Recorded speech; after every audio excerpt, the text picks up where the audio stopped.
नमस्कार दोस्तों।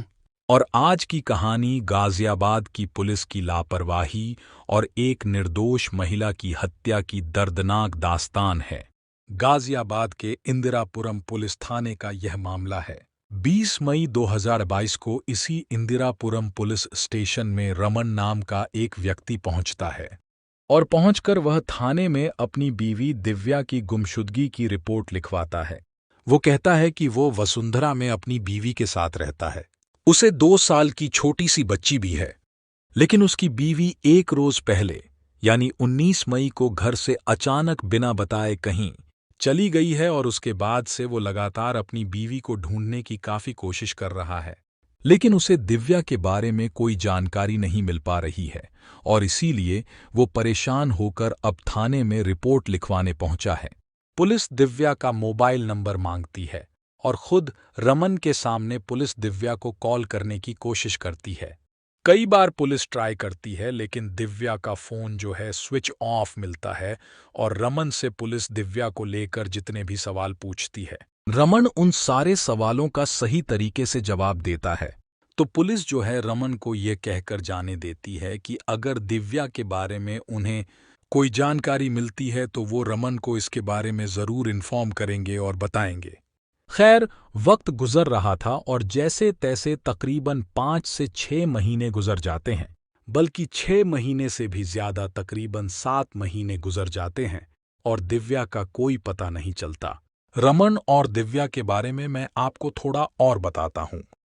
ये रमन जो है वो एक गैरेज ओनर है, यानी कारों की मरम्मत का काम करता है और गाजियाबाद में टीला मोड़ नाम की एक जगह है, वहां पर इसका अपना एक गैरेज है और ये गाजियाबाद के ही वसुंधरा इलाके में एक फ्लैट में दिव्या के साथ रहता है। लेकिन अब दिव्या गायब हो चुकी है और वो अपने 2 साल के बच्ची के साथ रह रहा था।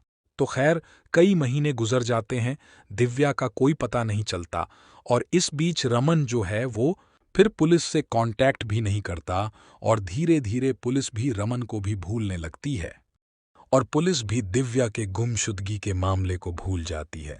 पुलिस का किसी गुमशुदगी के मामले को भूल जाना या उसकी फाइल को नजरअंदाज करना एक गंभीर लापरवाही है। इसी बीच इसी महीने के 18 दिसंबर को एक महिला इंदिरापुरम थाने पहुंचती है और थाने पहुंचकर वो ये बताती है कि उसकी बेटी दिव्या पिछले 6-7 महीने से गायब है और वो बार बार अपने दामाद रमन से दिव्या के बारे में पूछ रही है, लेकिन रमन जो है उसे कोई सही से जवाब नहीं दे रहा है।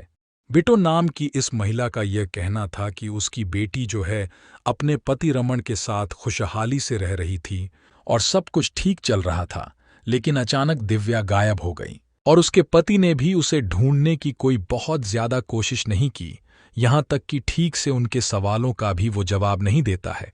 दिव्या की मां बिटो ये भी बताती है कि मई के महीने में जब से दिव्या गायब हुई थी, उससे पहले दिव्या से हर हफ्ते उसकी एक ना एक बार बात जरूर होती थी। लेकिन अब दिव्या का फोन भी स्विच ऑफ है, तो वो बहुत परेशान है और वो अपने दामाद रमन पर ही शक जताती है। अब इस महिला ने पुलिस को बहुत रिक्वेस्ट किया। पुलिस उनको बताते हैं कि रमन ने भी गुमशुदगी की कंप्लेंट लिखाई है। दूसरी बार शिकायत देने पर पुलिस की नींद टूटती है और पुलिस को लगता है कि अब इस मामले की जांच होनी चाहिए। खैर, 7 महीने बाद पुलिस को लगता है उनको कुछ करना है। खैर, पुलिस जो है रमन को पूछताछ करने के लिए बुलाती है। रमन वही रटा रटाया जवाब इंदिरापुरम पुलिस को देता है, जिसमें वो बताता है कि बिना बताए दिव्या कहीं चली गई है और उसे नहीं पता कहाँ चली गई।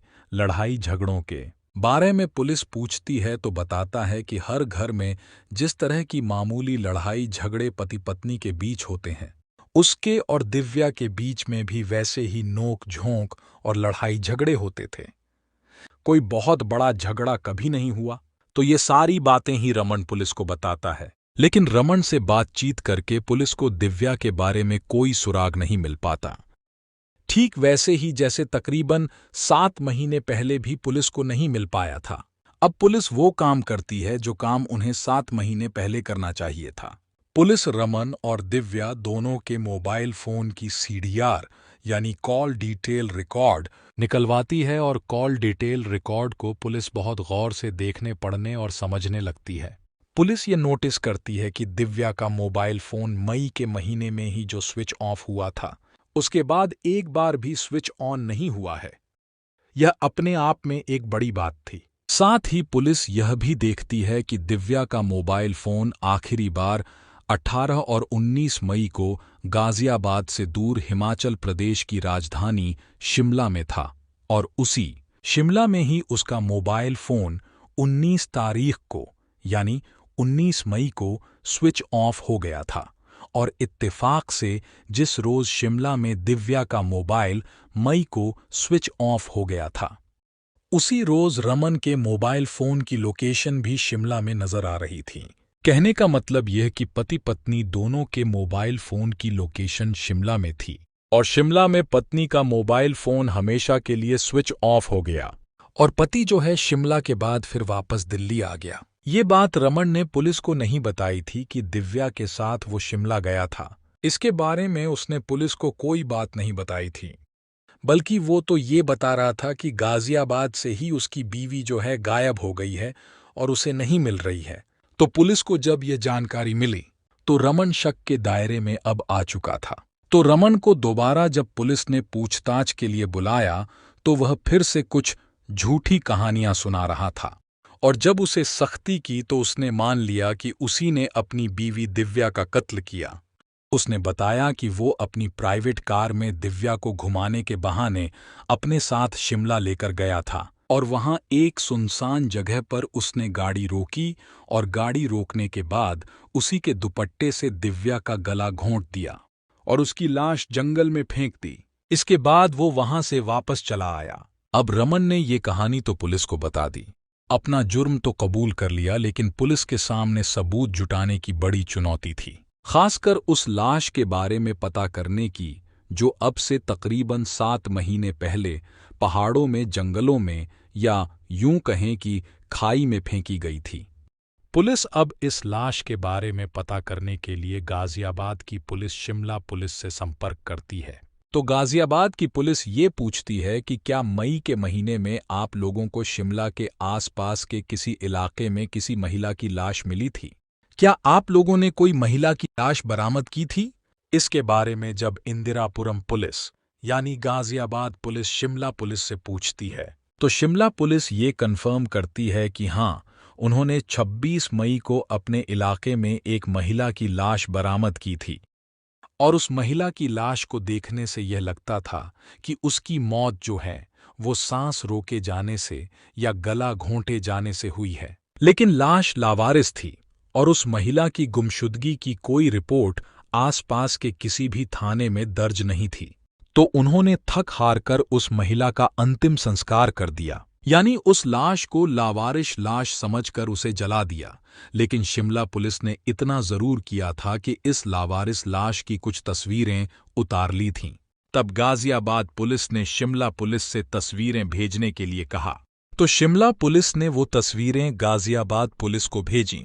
अब गाजियाबाद पुलिस ने रमन तो खैर कस्टडी में था ही, गाजियाबाद पुलिस ने रमन की सास यानी दिव्या की मां बिट्टो और पिता उमेश कुमार को इंदिरापुरम थाने बुलाया गया और उन्हें उस लाश की तस्वीरें दिखाई और पूछा कि क्या यह आपकी बेटी की लाश है। तो महिला उन तस्वीरों को देखते ही फूट फूट कर रोने लगी और उसने पुष्टि की कि हाँ, ये लाश जो है उनकी बेटी दिव्या की ही है। इसी के साथ पुलिस ने उनको ये भी बताया कि आपकी बेटी दिव्या की हत्या हो चुकी है और यह लाश उन्हीं दिनों शिमला पुलिस को मिली थी जिन दिनों आपकी बेटी गाजियाबाद से गायब हुई थी, और जिन दिनों आपकी बेटी की गुमशुदगी की रिपोर्ट आपके दामाद ने गाजियाबाद पुलिस में लिखवाई थी। अब यह तो कन्फर्म हो गया कि रमन ने ही अपनी बीवी की हत्या की, उसे धोखे से घुमाने के बहाने शिमला ले गया, गला घोंटकर उसकी जान ले ली और लाश वहां फेंक कर फरार हो गया और यहां आके गुमशुदगी की रिपोर्ट दर्ज करा दी। मगर क्यों उसने हत्या क्यों की? अब पुलिस के पास यह सबसे बड़ा सवाल था, तो इस सवाल का जवाब भी पुलिस की तफ्तीश में मिला। रमन और दिव्या असल में शादीशुदा नहीं थे, ये दोनों अनमैरिड थे, लेकिन दोनों एक लिव इन में साथ रहते थे और इसी लिव इन टुगेदर से ही उनको एक बेटी भी थी और दिव्या जो है खुद को रमन की पत्नी ही बताती थी, और रमन भी आसपास के लोगों को दिव्या को अपनी पत्नी बताता था। लेकिन हकीकत यह थी कि दोनों कानूनी तरीके से शादीशुदा नहीं थे। इस बीच रमन किसी और महिला के करीब आ गया, और न सिर्फ करीब आ गया, उसने उस दूसरी महिला से चुपके से शादी भी कर ली। एक ही आदमी एक वक्त पर दो लड़कियों के संपर्क में है, और जाहिर है दोनों को ही धोखा दे रहा है। लेकिन दूसरी महिला से उसने शादी कर ली थी। दूसरी लड़की से सीक्रेट मैरिज के बारे में जब दिव्या को पता चला, जो उसके लिव इन पार्टनर थी, तब दिव्या के साथ उसकी लड़ाइयां शुरू हो गईं, और अब ये लड़ाइयां धीरे धीरे रोज की बात बन गई। और इसी लड़ाई से और इसी झमेले से या दिव्या से छुटकारा पाने के लिए तब रमन ने उसकी हत्या की साजिश रची, और उसने यह तय किया कि वो दिव्या को अकेले ही ले जाकर उसकी हत्या करेगा, ताकि यह भेद कभी न खुल पाए। और इसी साजिश के मुताबिक वो मई के महीने में अपनी लिव इन पार्टनर दिव्या को लेकर शिमला गया, घुमाने के बहाने, और वहां पर उसकी हत्या करके लाश फेंक कर वहां से वापस चला आया। लेकिन फाइनली जब इस मामले की सही तरीके से जांच 7 महीने बाद हुई, दिव्या की मां की कंप्लेंट पर, तब जाकर इस मामले का खुलासा हुआ और रमन को गिरफ्तार किया गया।